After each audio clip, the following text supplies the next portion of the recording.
Well, hello, America.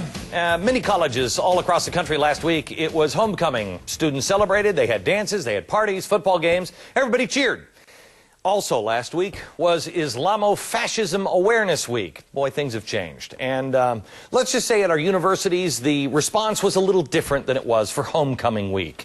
It's bad enough when our universities were just liberal, but now some are embracing the hateful, oppressive message of Islamic extremism. So here is the point tonight. Our society has not become more tolerant. It's just changed targets. And now, our American way of life is in the crosshairs, and here's how I got there. I want to start by showing two pieces of videotape. The first one is from Iranian President Ahmadinejad's recent appearance at Columbia University. Remember this? We don't think it's necessary before the speech is even given to come in with a series of claims. It's unbelievable. They're giving him a round of applause because he's chastising the people that came before him and said bad things about him. Mahmoud Ahmadinejad, round of applause, warm welcome from Columbia University. Oh, and for the record, it's not just me, it's the State Department that also considers his country a terrorist state. Now, next piece of videotape. Author David Horowitz, he's a 1960s-era peace advocate who now devotes himself to raising awareness of the dangers posed by radical Islam. Here's a clip from his appearance last week at Emory University.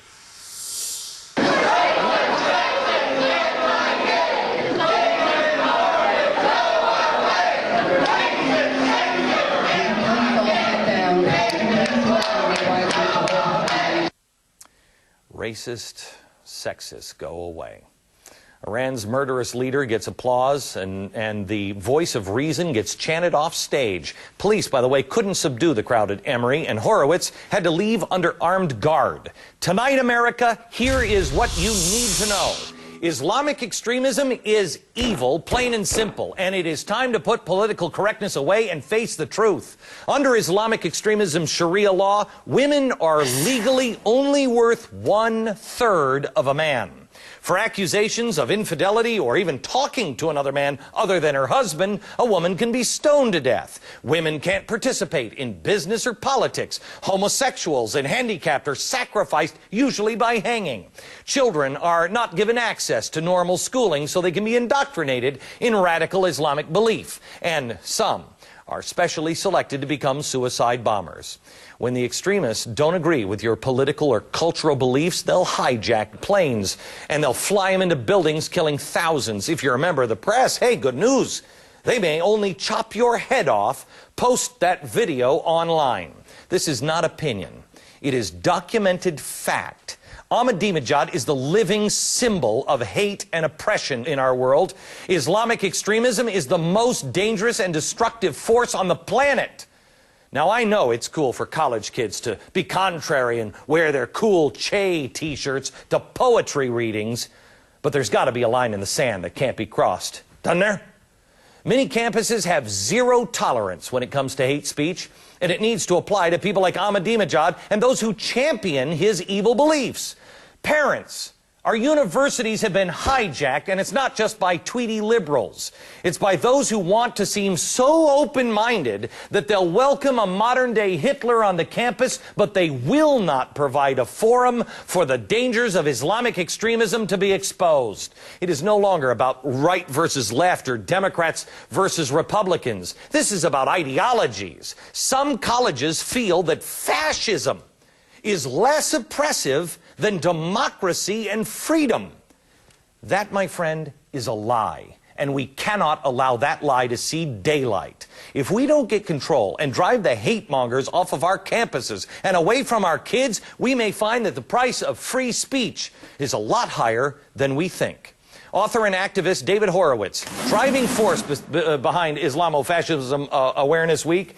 David, you were lefty left. You went to Berkeley. You were there in the 60s. Now you see this. I mean, I cannot give the professors a pass and say, well, they just don't know that fascism, Islamic fascism is against gays and women and everything else. They have an agenda. Help me find out what it is. Well, their agenda is that America, George Bush's America, is a greater danger than Ahmadinejad's Iran. And a primary goal of the left now is to prevent the United States from bringing this guy, to heel. They're defending the nuclear program of the Iranians, just the way they defended Saddam Hussein when George Bush attempted to get him to comply with the UN resolutions. David, it is insane to think that they're just against George W. Bush and allowing this kind of stuff to happen. It's insane. It's not anti-American. This is almost pro-fascism. It begins with anti-Americanism because they see America as the great Satan the same way our enemies do. And I just want to say one thing about these obstructions and interruptions. Eventually, the universities will get enough police in force to keep these people at bay. This isn't the big danger. The big danger is the attempt to embargo of discussion by using terms like hate speech. The reason for all the outrage on the left is the term Islamofascism, which I believe is a very perfectly accurate term for describing our enemy. The president was intimidated from using that term. He says we're fighting terror, but terror, of course, is just a tactic. It doesn't identify the enemy. Well, how is it hate speech? How is it racist when Islamofascism? I mean, what about white racism? Exactly. I mean, isn't that hate speech? Well, exactly. I was on, with Alan Combs the other night, and he said the term Islamofascism is hate speech. Well, that means you can't use the term. It's the way the so-called liberals, because these people aren't really liberal when you come down to it, are going to ban speech. So the worst thing that happened this last week, we had 100 campuses, we had very brave students putting on these events. Every one of those students was called a racist and a religious bigot. And that, how is it a religious bigot, for the love of Pete? It's ridiculous. Do you think if the Pope had a moral squad and they were picking people up outside of Vatican City and throwing them in jail, or making sure that they weren't wearing too much makeup, or stoning women, or saying that they're only worth 1/3 of a man, do you think these people would welcome the Pope? And of course they wouldn't. I mean, what is going on? That's exactly right. The term Islamofascism, first, doesn't mean all Muslims. We were defending most Muslims.